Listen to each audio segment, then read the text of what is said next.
Good morning students, स्वागत है आपका आज की इस वीडियो में। आज हम क्लास 6 में अमृतम पाठ्य पुस्तक के पाठ 12 का अध्ययन करेंगे। आज के हमारे पाठ का नाम है संबंध कारकम षष्ठी विभक्ति ही। तो आइए पाठ को शुरू करते हैं। द्वादश पाठ है संबंध कारकम षष्ठी विभक्ति ही। तो सबसे पहले हम संबंध कारक के विषय में जानेंगे। इसके विषय में हमें एक विशेष बात ध्यान रखनी है, वह यह है कि संस्कृत में संबंध को कारक नहीं माना जाता। संस्कृत में केवल आपके 6 प्रकार के कारक होते हैं। हिंदी भाषा में आपके 8 प्रकार के कारक होते हैं। संस्कृत में संबंध और संबोधन को छोड़कर संबंध व संबोधन को छोड़कर 6 प्रकार के कारक माने गए हैं। संबंध व संबोधन को संस्कृत में कारक नहीं माना जाता। इसका कारण यह है कि जो कारक की परिभाषा होती है वह होती है वाक्य में जिन शब्दों का क्रिया के साथ सीधा संबंध होता है उन्हें हम कारक कहते हैं। वाक्य में जिन शब्दों का क्रिया के साथ कैसा संबंध होता है, सीधा संबंध, ठीक है, सीधा संबंध होता है किसके साथ? क्रिया के साथ, उन्हें हम क्या कहते हैं? कारक कहते हैं। जिन शब्दों का क्रिया के साथ सीधा संबंध होता है, डायरेक्ट संबंध होता है, उन्हें हम कारक कहते हैं। लेकिन संबंध व संबोधन का क्रिया के साथ सीधा संबंध नहीं होता, इसलिए इन दोनों को संस्कृत में कारक नहीं माना जाता। तो इन दोनों को छोड़कर संस्कृत में 6 प्रकार के कारक होते हैं। तो यह बात आपने ध्यान रखनी है। संस्कृत में संबंध व संबोधन को कारक नहीं मानते, ठीक है।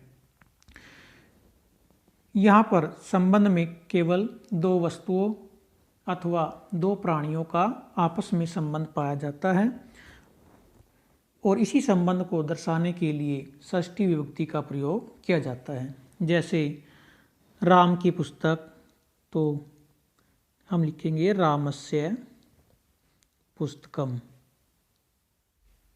ठीक है, रामस्य पुस्तकम, राम की पुस्तक। तो यहाँ पर राम का पुस्तक के साथ संबंध है, इसलिए राम में षष्ठी विभक्ति का प्रयोग किया गया है, ठीक है। तो इस प्रकार से संबंध कारक को दर्शाने के लिए षष्ठी विभक्ति का प्रयोग किया जाता है। जहाँ पर भी आपको षष्ठी विभक्ति का प्रयोग दिखाई देगा वो आपका संबंधवाचक पद होगा, ठीक है। तो आइए पाठ को पढ़ते हैं। यहाँ पर दिया गया है सूर्योदय है। सूर्योदय अर्थात पाठ में सूर्योदय के समय का वर्णन किया गया है और यहाँ पर दिया गया है लिट लकार प्रयोग है। तो लिट लकार का प्रयोग भविष्यत काल के लिए किया जाता है, यानी फ्यूचर टेंस के लिए, ठीक है। फ्यूचर टेंस के लिए भविष्य, इन फ्यूचर में जो भी काम होगा उसके लिए संस्कृत में लिट लकार का प्रयोग किया जाएगा। जो आपने लकार याद किया था पहले, लट लकार, उसका प्रयोग वर्तमान काल के लिए किया जाता है, यानी कि प्रेजेंट में जो काम चल रहा है उसके लिए लट लकार का प्रयोग किया जाता है संस्कृत में। जो आपने लकार धातुओं के याद किया था, लट लकार, ठीक है। और ये लिट लकार आपका भविष्यत काल के लिए प्रयोग किया जाता है, ये भी आपने ध्यान रखना है, ठीक है।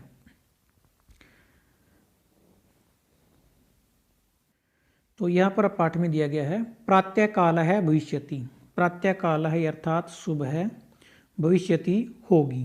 तो यहाँ पर भविष्यति आपका क्या है? ये लिट लकार का रूप है, इसलिए यहाँ पर जो आपका वाक्य की हिंदी है वो भविष्यत काल में बनेगी, यानी सुबह होगी, ठीक है। सुबह होगी या प्रातः काल होगी। आगे है पूर्वतः सूर्यस्य उदय है भविष्यति। पूर्वतः पूर्व से, सूर्यस्य सूर्य का, उदय भविष्यति उदय होगा, पूर्व से सूर्य का उदय होगा। अंधकारस्य नाशः भविष्यति। अंधकारस्य, अंधकार का, नाश है, नाश भविष्यति होगा, अर्थात अंधकार नष्ट होगा, ठीक है। तारकः अस्तम गमिष्यन्ति।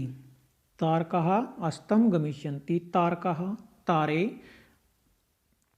अस्तम गमिष्यन्ति अस्ताचल में गमिष्यन्ति जाएंगे, अर्थात तारे अस्त होंगे, छिप जाएंगे। ठीक है, तारे अस्त हो जाएंगे।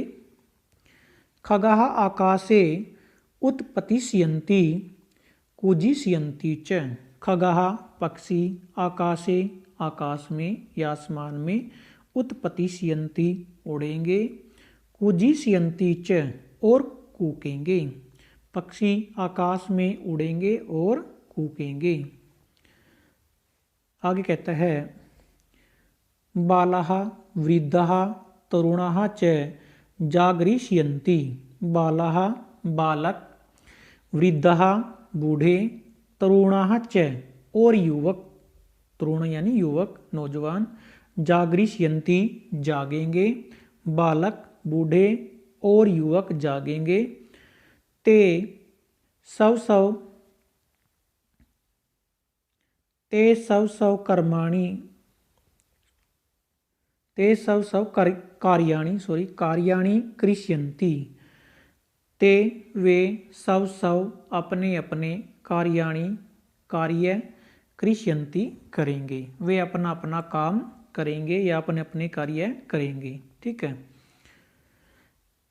केचन भ्रमणाय उद्यानं प्रति गमिष्यन्ति। केचन कुछ, भ्रमणाय घूमने के लिए या भ्रमण के लिए, उद्यानं प्रति बगीचे की ओर या उद्यान की ओर, गमिष्यन्ति जाएंगे।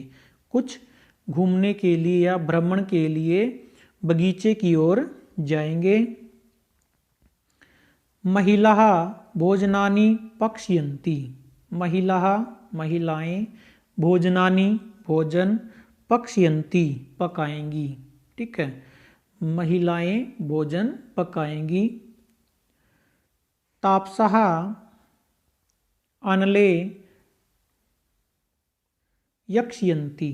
तापसः तपस्वी, अनले आग में, यक्ष्यन्ति हवन करेंगे या यज्ञ करेंगे। तपस्वी आग में यज्ञ करेंगे। मंदिरे शंखस्य नादः भविष्यति। मंदिरे मंदिर में, शंखस्य नादः शंख की ध्वनि, भविष्यति होगी। मंदिर में शंख की ध्वनि होगी। नादः क्या होता है? ध्वनि। मंदिर में शंख की ध्वनि होगी। ईश्वरस्य दर्शनाय आगमिष्यन्ति भक्ताः। भक्ताः ईश्वरस्य दर्शनाय आगमिष्यन्ति।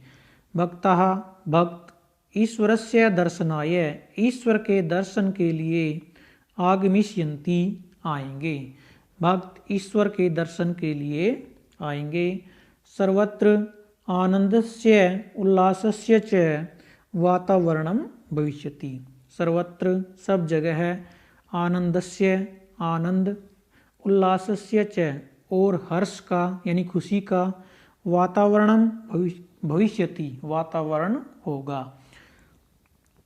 सब जगह आनंद और खुशी का वातावरण होगा, आनंद और हर्ष का वातावरण होगा। ठीक है, तो ये जो आपका पैराग्राफ था, इसमें अगर आपको पूछे कि इसमें संबंधवाचक पद कौन कौन से आए हैं, तो जहाँ पर भी आपकी षष्ठी विभक्ति लगी हुई है वो सारे आपके संबंधवाचक पद हैं। जैसे आपका शुरू में सूर्यस्य, ठीक है, अंधकारस्य, और आपके बाद उसके बाद आया है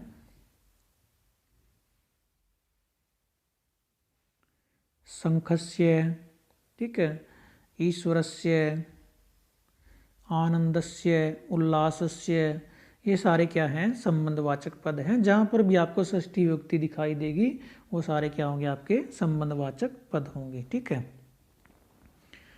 उसके बाद है छात्राः आचार्याणां समीपं गमिष्यन्ति ग्रंथान् च पठिष्यन्ति।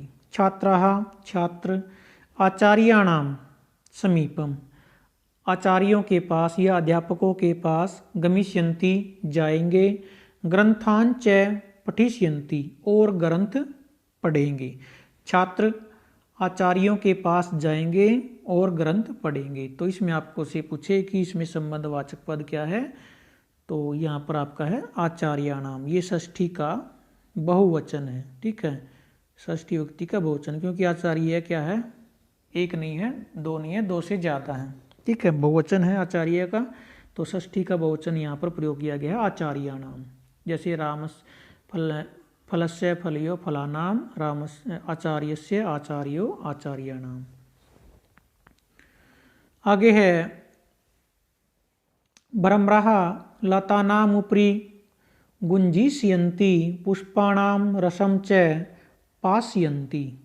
भ्रमरः भंवरे लतानामुपरि बेलों के ऊपर, गुञ्जीष्यन्ति गूंजेंगे, पुष्पाणाम रसम च और फूलों का रस, पास्यन्ति पिएंगे। भंवरे बेलों के ऊपर गूंजेंगे और फूलों का रस पिएंगे। तो यहाँ पर आपके संबंधवाचक पद हैं लता नाम, ये भी षष्ठी का बहुवचन है, और पुष्पाणाम, ये भी षष्ठी का बहुवचन है। आगे है लोकः वाटिकायाः सौंदर्यं द्रक्ष्यन्ति। लोकः लोग, वाटिकायाः वाटिका का यानी बगीचे का, सौंदर्यम सौंदर्य, द्रक्ष्यन्ति देखेंगे। लोग बगीचे का सौंदर्य देखेंगे। वाटिका की सुंदरता बोल सकते हैं, वाटिका की सुंदरता देखेंगे। तो यहाँ पर वाटिकायाः क्या है, षष्ठी विभक्ति का एक वचन है, जैसे लतायाः बनता आपका, ऐसे वाटिकायाः। उसके बाद है तत्र कमलानि अपि विकसिष्यन्ति। तत्र वहाँ, कहाँ पर, वाटिका में। कमलानि अपि कमल भी, विकसिष्यन्ति खिलेंगे, वहाँ कमल भी खिलेंगे। लोग वाटिका की सुंदरता देखेंगे, वहाँ कमल भी खिलेंगे। ठीक है। उसके बाद है आपका यदा सायंकाले भविष्यति। यदा जब, सायंकाले शाम, जब शाम, भविष्यति होगी, जब शाम होगी। तदा सूर्य अस्तम गमिष्यति। तदा तब, सूर्य सूरज, अस्तम गमिष्यति अस्त होगा। जब शाम होगी तब सूर्य अस्त होगा। चंद्रस्य उदय भविष्यति। चंद्रमा का उदय भविष्यति होगा, चंद्रमा का उदय होगा। जब शाम होगी तब सूर्य अस्त होगा, चंद्रमा का उदय होगा। तारकाणामपि उदय भविष्यति। तारों का भी उदय होगा, तारों का भी उदय होगा। खगानाम कलरवः चित्तम हरिष्यन्ति। खगानाम पक्षियों का, कलरवः कलरव यानी चहचहाहट, चित्तम मन को, हरिष्यन्ति हरिष्यन्ति प्रसन्न करेगा। ठीक है, या मन को हरेगा। पक्षियों का कलरव या पक्षियों की चहचहाहट मन को हरेगा या मन को आकर्षित करेगा। सर्वे विश्रामाय सव सव गृहं प्रति गमिष्यन्ति। सभी विश्राम के लिए या आराम के लिए, सव सव गृहं प्रति अपने अपने घर की ओर, गमिष्यन्ति जाएंगे। विश्रामं च आचरिष्यन्ति। विश्रामं च और विश्राम यानी कि आराम, आचरिष्यन्ति करेंगे। सभी विश्राम के लिए अपने अपने घर जाएंगे या अपने अपने घर की ओर जाएंगे। गृहम प्रति घर की ओर या घर जाएंगे और विश्राम करेंगे। ठीक है, तो इसमें आपके जो संबंधवाचक पद हैं वो आपके, जैसे चंद्रस्य आया आपका, तारका नाम, ठीक है, खगा नाम, तो ये आपके क्या हैं, संबंधवाचक पद हैं। इनमें सभी में षष्ठी विभक्ति का प्रयोग किया गया। तो ये था आपका पाठ 12 का हिंदी अनुवाद। इसको आपने लिख लेना है, अपनी नोटबुक में साथ में याद कर लेना है। इसके अभ्यास के प्रश्नों को हम अगले वीडियो में हल करेंगे। आज के लिए सिर्फ इतना ही। धन्यवाद।